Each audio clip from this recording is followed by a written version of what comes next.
Mundur pelan-pelan, Fuji gigit jari, hubungan dengan Thorik tak disetujui. Berbagai isu menyebut bahwa Thorik dan Fuji belum bisa melangkah ke pelaminan karena tak ada restu.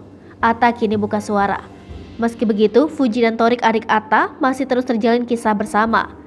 Berbagai kedekatan di antara Fuji dan Thorik juga kerap tuai sorotan publik.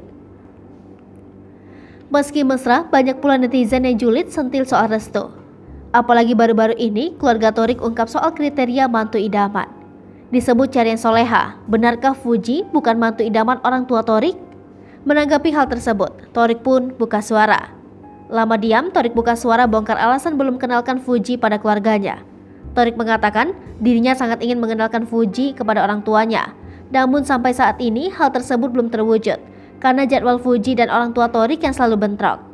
Thorik mengaku kapanpun Fuji dan kedua orang tuanya siap, maka ia akan mempertemukannya. Thorik berterus terang, kedua orang tuanya tidak mungkin tidak menyetujui hubungannya dengan Fuji. Adik Atta Halilintar ini juga mengaku selalu terbuka pada ibundanya jika dekat dengan seseorang perempuan.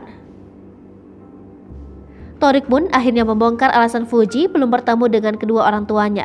Ia mengatakan didikan agama di keluarganya sangat kuat, sehingga kedua orang tua Thorik merasa kurang setuju apabila anak-anaknya pacaran. Hai pemirsa Sri Popo TV, jangan lupa komen, like, dan subscribe, serta tonton terus berita-berita terupdate lainnya.